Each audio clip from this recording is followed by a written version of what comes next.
तो राजस्थान से जुड़े हुए जितने भी कॉम्पिटिशन्स हैं इनकी एक सीरीज हम लेके आ रहे हैं और उसमें एक एक टॉपिक हम कंप्लीट करवाएंगे ताकि वो एग्ज़ाम में आपके लिए बहुत ज़्यादा हेल्पफुल हो। और इसमें से लगभग सभी क्वेश्चन इन्हीं टॉपिक्स में से बनते हैं और जो हम डिटेल बताते हैं लगभग सारे क्वेश्चन अभी तक उन्हीं में से बनते हुए आए हैं।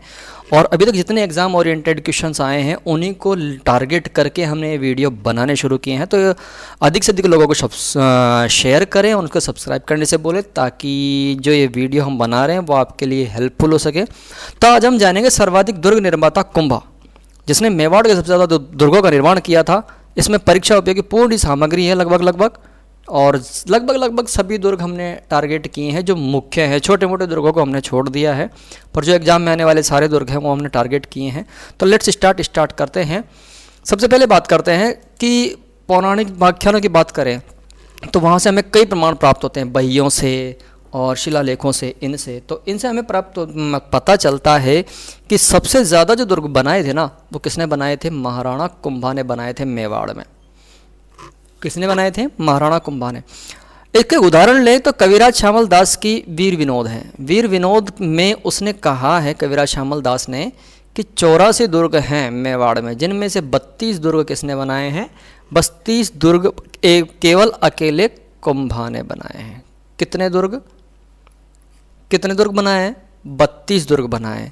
और इसीलिए कुंभा को राजस्थानी स्थापत्य कला का जनक भी कहा जाता है। भाई हम कोई भी काम टारगेट करते हैं, कोई भी चीज़ बनाते हैं, सबसे ज़्यादा उसमें जो क्रिएटिविटी जिसके भी नाम से होती है उसको इसका जनक कहा जाता है। जैसे राजस्थान के इतिहास का जनक कहा जाता है अपने कर्नल जेम्स टॉड को। क्यों? राजस्थान का इतिहास तो पहले से भी था, पर ज़्यादा एक्टिविटी किसने की, उसमें इंटरेस्ट ज़्यादा किसने लिया? कर्नल जेम्स टॉड ने। उसने बहियाँ खंगाली, रिकॉर्ड खंगाले और राजस्थान का इतिहास एक उसमें जमा के हमें एक बही में जमा करके एक बुक के रूप में दे करके हमें चले गए।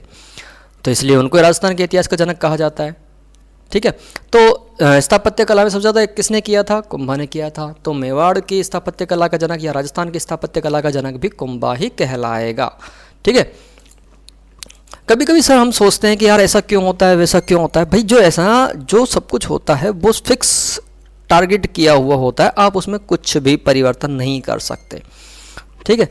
तो यदि अगर आप असफल हो रहे हैं कभी, तो इसमें निराश होने की बात नहीं है। हमेशा स्टडी का मतलब ये नहीं होता कि गवर्नमेंट जॉब ही हो। स्टडी का मतलब होता है हम सक्सेस हों। सक्सेस होने का मतलब ये होता है कि हम जो भी काम करें उसके अच्छे से कर पाएँ। ये नहीं कि ओनली सरकारी जॉब ही हमारी लगे। ठीक है।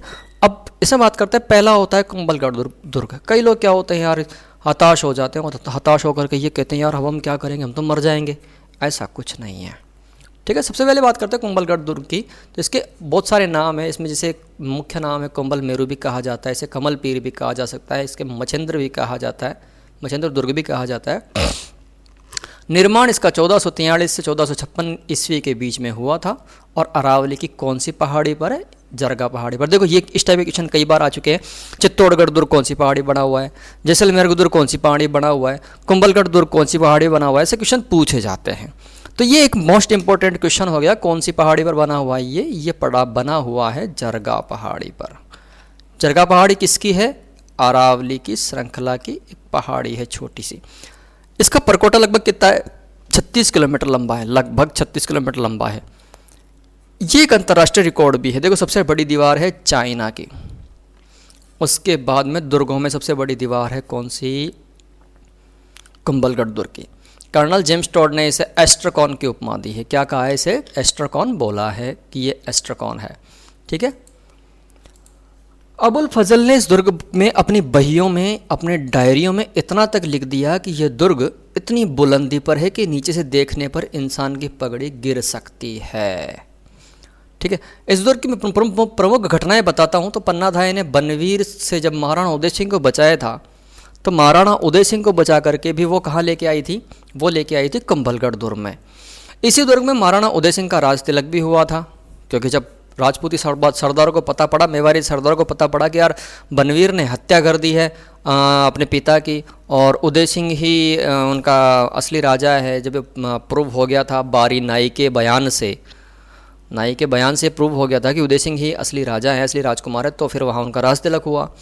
और इसी दुर्ग में महाराणा प्रताप का जन्म भी हुआ। इसी दुर्ग में पृथ्वीराज सिसोदिया की 12 खंभों की छतरी भी बनी हुई है और इसी में कटारगढ़ दुर्ग भी है जिसे मेवाड़ की आँख कहा जाता है। ये प्रमुख स्थल हैं, प्रमुख चीज़ें हैं जो इससे जुड़ी हुई हैं कुंभलगढ़ दुर्ग से। अब बात करते हैं बसंती दुर्ग या बसंतपुर। तो बसंती दुर्ग कहाँ बना हुआ है? सिरोही के पिंडवाड़ा कस्बे के पास। यहाँ कुंभा ने क्या किया, बसंतपुर कस्बा बनाया सबसे पहले तो, और कस्बा बना के वहाँ बसंती दुर्ग का निर्माण भी कर दिया। अब क्योंकि वो भागवत धर्म में विश्वास करता था, भगवान विष्णु में, भागवत धर्म देखो किससे रिलेटेड है, भागवत धर्म की जहाँ बात आए वो विष्णु और विष्णु के अवतारों से रिलेटेड होता है।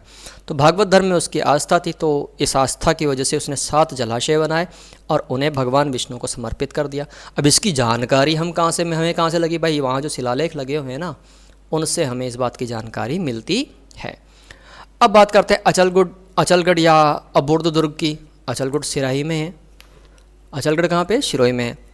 तो देखो इसका पहले जो निर्माण करवाया था वो तो किसने करवाया था? परमार शासकों ने करवाया था। पर उस खंडहर पर दोबारा भवन बनाया, दोबारा जो दुर्ग बनाया वो 1452 में बनाया और कुंभा ने ही बनाया था। पहले ये खंडहर हो गए थे। यहीं पे अचलेश्वर महादेव का मंदिर बनवाया, ओखा रानी का महल बनवाया, कपूर सागर तालाब है और सावन भादो झील भी इसी दुर्ग में है। कौन से दुर्ग में है? अचलगढ़ दुर्ग या अबूर दुर्ग। ये कहाँ पे है? सिरोही में। सिरोही के कहाँ पे? सिरोही में पिंडवाड़ा एक जगह पड़ती है, पिंडवाड़ा में। ठीक है, आगे चलते हैं। तो देखो हमारे पास अब अगला दुर्ग आता है बदनौर भीलवाड़ा का दुर्ग। बैराठ, बदनौर, भीलवाड़ा। बैराठ एक जयपुर में भी है जिसे हम आजकल विराट नगर कहते हैं। यहाँ से हमें मिली थी बौद्ध के प्रमाण मिले हैं, मौर्य कालीन प्रमाण मिले हैं। पर बदनौर बैराठ की बात करें जो भीलवाड़ा में है तो एक क्षेत्र मेवों के मेव कहाँ थे?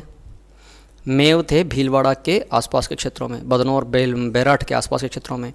तो वहाँ एक चौकी के रूप में इस दुर्ग का निर्माण किया गया था। इनके प्रभाव को समाप्त करने के लिए 1457 में बदनौर के पास बैराठ पहाड़ी पर इस दुर्ग का कुंभा ने निर्माण कराया। भोमट दुर्ग, ये भोमट भीलों की भूमि है।